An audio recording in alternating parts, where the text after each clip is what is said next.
하나님의 말씀은 마태복음 26장 36절부터 46절까지의 말씀입니다. 마태복음 26장 36절부터 46절까지의 말씀, 우리 한 절씩 교독하시겠습니다. 그때 예수께서 제자들과 함께 겟세마네라고 하는 곳에 가서 그들에게 말씀하셨다. 내가 저기 가서 기도하는 동안에 너희는 여기에 앉아 있어라.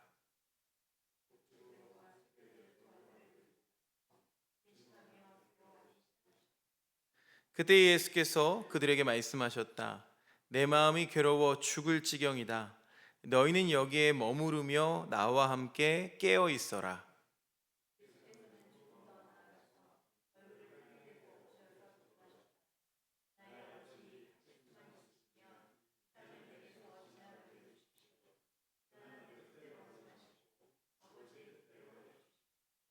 그리고 제자들에게 와서 보시니 그들은 자고 있었다. 그래서 베드로에게 말씀하셨다. 이렇게 너희는 한 시간도 나와 함께 깨어 있을 수 없느냐?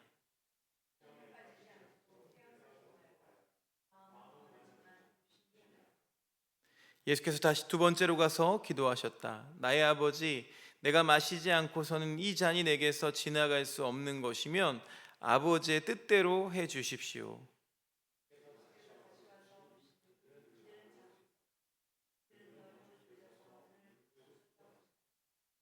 예수께서는 그들을 그대로 두고 다시 가서 또다시 같은 말씀으로 세 번째 기도하셨다.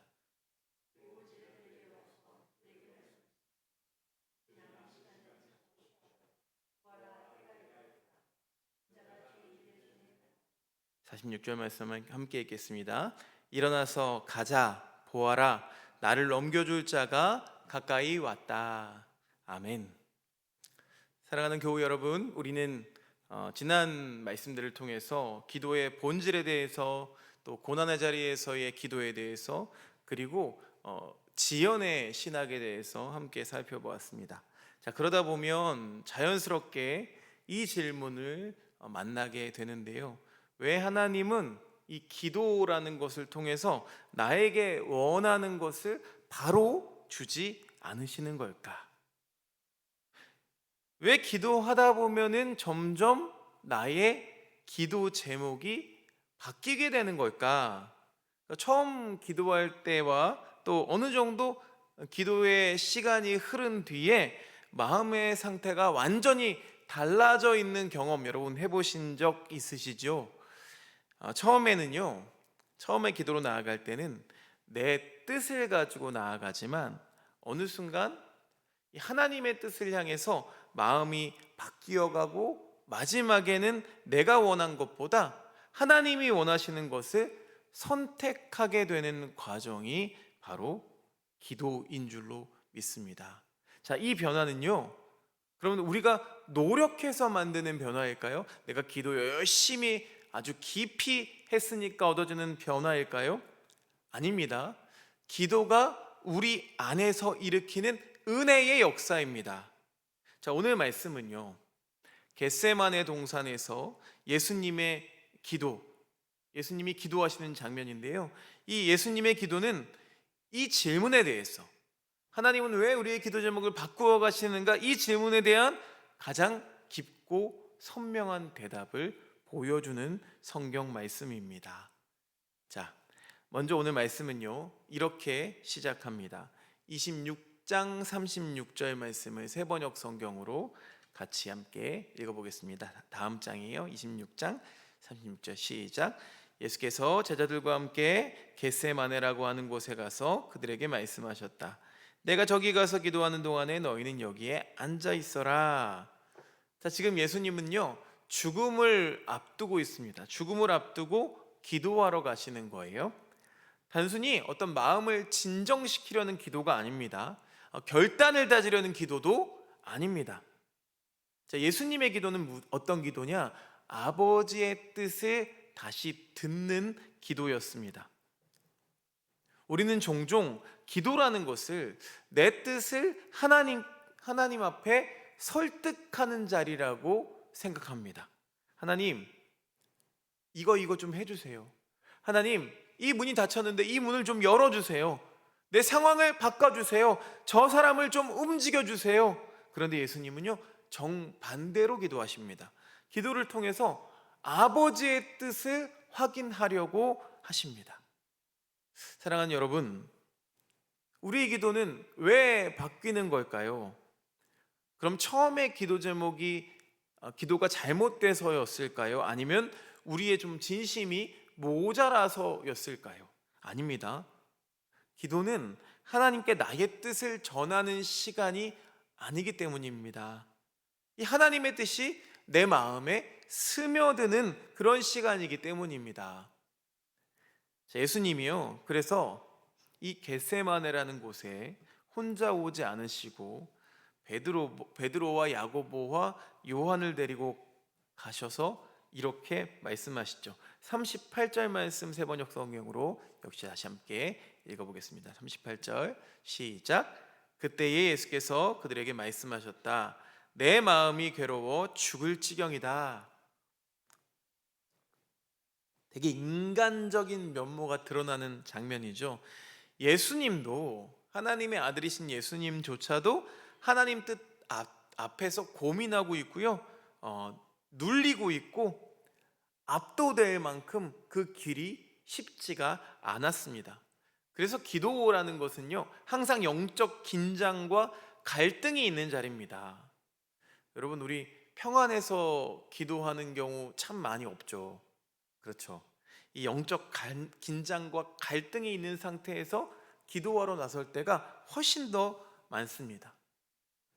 여러분도 그렇게 경험하시죠? 내 생각에는 막 이것이 옳은 것 같은데 내 감정은 이런 방향을 원하는데 말씀은 자꾸 다른 방향을 가리켜요. 또 기도하면 기도할수록 이 마음이 더 복잡해지고, 기도하는 동안에 내 뜻과 하나님의 뜻이 이렇게 충돌하는 순간이 생긴단 말입니다. 여러분, 이 부딪힘이 바로 기도의 가장 신성한 자리입니다. 왜냐하면 그 부딪힘을 지나야만 비로소 순종이 태어나기 때문입니다. 그래서 초대교부들은요, 이 겟세마네의 기도를 아고니아라고 불렀다고 합니다. 아고니아, 무슨 뜻이냐면요, 경기장에서 싸우는 격투라는 뜻이래요. 그래서 예수님의 기도는 눈물을 흘리면서 감정을 쏟는 정도가 아니라 하나님의 뜻과 인간의 본능이 이렇게 치열하게 부딪히는 영적 전투였다는 겁니다. 그래서 누가복음에서는 어떻게 기록하고 있느냐? 예수님의 땀방울이 핏방울이 되었다고 기록하고 있을 정도입니다. 자, 바로 이 자리에서 예수님은요, 우리랑 똑같은 시험을 받고 계신 겁니다. 그러니까 마음속으로는 피하고 싶은 마음, 또 다른 길을 찾고 싶은 마음, 좀 덜 아팠으면 하는 어떤 인간적인 본능, 그러나 그 모든 갈등을 예수님은 기도로 껴안으십니다. 그게 바로 기도가 우리들을 변화시키는 방식입니다. 그러면서 예수님이 기도하시는 걸 들어보니까요, 39절 이어서 함께 읽어보면 39절 세번역 성경으로 읽어봅니다. 그 다음 장 시작. 제가 이거 올리겠습니다. 나의 아버지, 하실 수만 있으시면 이 잔을 내게서 지나가게 해 주십시오. 그러나 내 뜻대로 하지 마시고 아버지의 뜻대로 해 주십시오. 여러분, 이 기도는요, 잘못된 기도가 아닙니다. 그러니까 예수님 마음이 그대로 담긴 솔직한 기도예요. 그러니까 하나님은요, 이런 솔직한 기도, 첫 번째 기도를 나무라지 않습니다. 너 왜 그렇게 기도해? 라고 하지 않으신다는 거예요. 우리도 마찬가지잖아요. 예수님과 똑같죠. 아니, 그보다 못하죠. 우린 늘 두렵습니다. 힘들고요, 좀 피해가고 싶어요. 지금은 좀 버티기가 어렵습니다. 길이 잘 보이지가 않습니다. 이 모든 진심을 하나님 앞에서 말할 수가 있다는 거예요. 하나님은요, 우리의 연약함을 숨기라고 말씀하지 않으십니다. 하지만 예수님은 거기에서 멈추지 않으시고 끝나지 않으시고 기도의 방향을 바꾸십니다. 그러나가 나오죠. 그러나 나의 뜻대로 마시옵고 아버지의 뜻대로 하옵소서. 자, 바로 이 부분에서 기도의 가장 깊은 골짜기가 드러납니다. 기도의 자리에서 이 예수님의 마음이 이 고통의 자리에서 순종의 자리로, 두려움에서 이제 믿음으로, 내 뜻에서 아버지의 뜻으로 이동하고 있는 거예요. 자, 어거스틴이 젊었을 때 이렇게 기도했다고 합니다. 주님, 저를 깨끗하게 하옵소서. 그러나 지금은 말고요, 나중에요. 그의 처음 기도는 이렇게 엉망이었어요. 그런데 하나님이 그 기도를 버리지 않으셨다는 거예요. 그렇게 살아가다가 어느 날 이 어거스틴이라는 사람이 뚜르게 레게라는 말씀을 듣게 됩니다. 어린아이의 음성처럼 들은 거예요. 그러면서 이 어거스틴의 기도의 방향이 바뀌게 됩니다. 젊은 시절에는 아까 했던 그 기도만큼이나 쾌락과 방탕함 속에서 살았던 사람이거든요. 하나님을 멀리했습니다. 그런데 그의 마음속에는 어느새 죄책감이나 허무가 따라붙게 됐고, 어느 날 깊은 절망 속에서 정원에 혼자서 엎드려서 울고 있었는데, 그때 이 어린아이와 같은 목소리가 들렸다는 거예요. 뚜르게 레게, 뚜르게 레게. 이게 무슨 뜻이냐면요, 집어들고 읽어라, 집어들고 읽어라. 자, 어거스틴은 이 소리가 하나님의 명령이라고, 하나님이 자신에게 주시는 명령이라고 느끼고 곁에 놓여있던 성경을 펴는데 성경에 이런 구절이 눈에 들어오더라는 겁니다. 로마서 13장 12절부터 14절까지의 말씀을 같이 한 목소리로 읽어보겠습니다. 시작. 밤이 깊고 낮이 가까이 왔습니다. 그러므로 우리는 어둠의 행실을 벗어버리고 빛의 갑옷을 입읍시다. 낮에 행동하듯이 단정하게 행합시다. 호사한 연애와 술 취함, 음행과 방탕, 싸움과 시기에 빠지지 맙시다. 주 예수 그리스도로 옷을 입으십시오. 정욕을 채우려고 육신의 일을 꾀하지 마십시오. 바로 이 순간입니다. 이 어거스틴의 마음이 완전히 바뀌게 되었고, 그날의 회심이 이 기독교 역사에서도 가장 유명한 일화 중 하나가 되었습니다. 주님, 제 안에서 당신의 뜻이 이루어지게 하옵소서. 하나님은요, 결국 그의 마지막 기도를 사용하셔서 역사를 바꾸는 사람으로 세우셨습니다. 사랑하는 여러분, 그래서 하나님은요, 우리가 기도하는 동안에 우리의 기도를 자꾸 바꾸게 하시는 거예요. 왜냐하면 하나님의 뜻이 옳기 때문이 아니라, 그것도 맞는 말이지만 하나님의 뜻이 우리에게 가장 선하기 때문입니다. 예수님이 제자들에게 내려오십니다. 오셨더니 그들은 잠들어 있었습니다. 여기서 우리는 한 가지 사실을 볼 수가 있죠. 깨어 기도한다는 것은요, 감정의 문제가 아니라 영혼의 문제라는 거예요. 예수님이 이렇게 말씀하시거든요. 26장 41절 말씀 보니까요, 시험에 빠지지 않도록 깨어서 기도하여라. 마음은 원하지만 육신이 약하구나. 마음은 원이로되 육신이 약하다. 이 말 많이 들어보셨죠? 예수님의 기도는 이 불안한 마음을 달래기 위한 기도가 아니었습니다. 시험을 이기기 위한 기도였습니다. 사명을 완수하기 위한 기도였습니다. 내 존재가 흔들리지 않도록 세워지는 기도였습니다. 이게 기도나 예배를 드리는 이 영적인 그런 행동들이, 영적인 우리의 모습들이 얼마나 이 영이 깨어 있어야 되는지 저도 경험해 봤던 기억이 있습니다. 제가 군대에 있을 때 군종병 집체교육을 갔어요. 저는 야간 근무를 하는 그런 부대에 있었기 때문에 밤을 새고 이제 군종병 집체교육을 갔습니다. 2박 3일 동안 거의 2시간, 3시간씩밖에 잠을 못 잤는데도 2시간, 3시간씩 하는 새벽 집회, 오전 집회, 저녁 집회, 이 모든 걸 다 참여했는데도 졸립지가 않은 거예요. 그래서 그때 깨어들었습니다. 이건 정신력이구나. 이건 영이 살아있어야, 영이 깨어있어야 제대로 들을 수 있구나라는 걸 깨달았습니다. 여러분, 기도를 오래 한다고 해서 예배를 더 오래 드린다고 해서 변하는 건 아니죠. 기도하면서 하나님을 바라보는 만큼 우리가 세워지게 되는 겁니다. 자, 이제 예수님이 다시 기도하시는 장면으로 돌아가 봅니다. 42절 말씀 새번역 성경으로 함께 읽어볼까요? 시작. 나의 아버지, 내가 마시지 않고서는 이 잔이 내게서 지나갈 수 없는 것이면 아버지의 뜻대로 해 주십시오. 자, 이 구절에서 우리는 기도의 놀라운 힘을 보게 됩니다. 기도는요, 내 소원을 하나님께 올려보는 행위가 아니라는 거죠. 하나님의 마음이 내 안으로 내려오는 과정입니다. 점점 바뀌고 있죠, 예수님의 기도가. 제가 몇 번 말씀드렸지만 기도는요, 내가 가지고 있는 상황을 바꾸기 전에 먼저 나를 바꾼다고.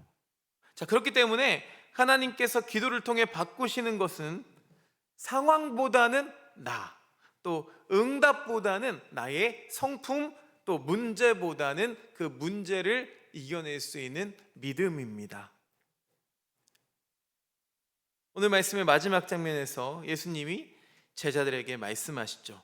46절 상반절 말씀 보니까 일어나서 가자 이렇게 얘기하십니다. 기도를 다 마쳤으면 이제 쉴 만도 한데 쉬지도 않고요. 그 마음이 식기 전에 일어나서 가자. 기도가 시작될 시점에는 예수님은 두려움에 떨고 있었죠.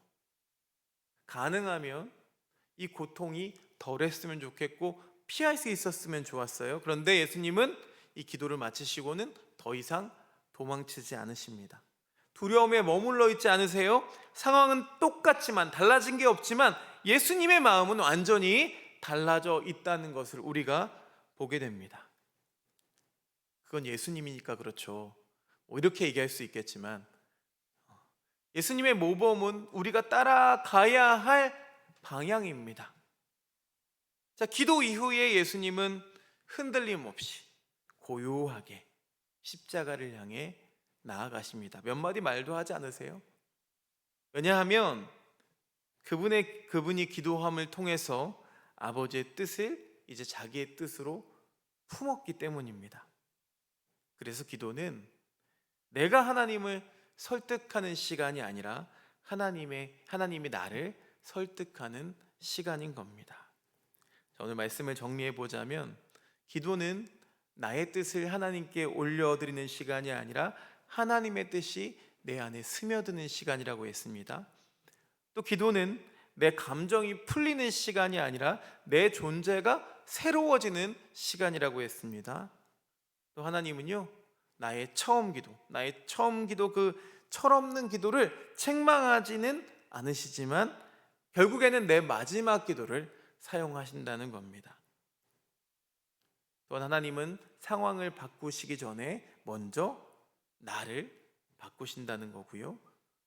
기도의 최종 목적은 내 뜻이 이루어지는 것이 아니라 하나님의 뜻이 기쁨으로 선택되어지는 것이라는 겁니다. 그러므로 오늘 우리는 이렇게 기도해야겠죠. 주님, 나의 기도를 바꿔주십시오. 이제 내 뜻에서 아버지의 뜻으로, 두려움에서 순종으로, 조급함에서 신뢰로 옮겨가게 해달라고 기도할 수 있었으면 좋겠습니다. 여러분의 기도가 계속 첫 번째 기도에서 머무는 것이 아니라 마지막 기도를 향하여서 점점점 바뀌어지기를 간절히 소망합니다. 오늘 우리 교회를 향한, 우리 공동체를 향한 기도들도 있죠. 근데 그 기도의 제목이 바뀌지 않고 동일하다면 안 되겠죠. 점점 무언가 바뀌어져야 합니다. 무언가 달라져야 돼요. 우리 공동체를 향한 기도도 마찬가지고 가정을 위한 기도도 마찬가지고요. 이 나라 이 민족을 향한 기도도 계속해서 달라져야 합니다. 깊어져야 합니다. 아버지의 뜻을 담을 수 있어야 합니다. 우리 같이 그렇게 기도할 수 있는 시간, 이 저녁 시간 되시기를 주님의 이름으로 축원드립니다. 제가 먼저 기도하겠습니다. 주님, 오늘 이 겟세마네에서의 기도를 통하여 우리의 기도를 새롭게 하시는 하나님의 마음을 발견하게 하심을 감사합니다. 주님, 기도하는 동안 내 뜻을 고집하지 않고 아버지의 뜻을 들을 귀를 열어 주옵소서. 조급함이 아니라 신뢰로, 두려움이 아니라 순종으로 우리의 마음을 옮겨 주옵소서. 상황은 그대로일지라도 기도 안에서 우리가 새 사람 되게 하시고 하나님의 뜻을 기쁨으로 선택하는 믿음의 사람으로 세워 주옵소서. 예수님의 이름으로 기도드립니다. 아멘.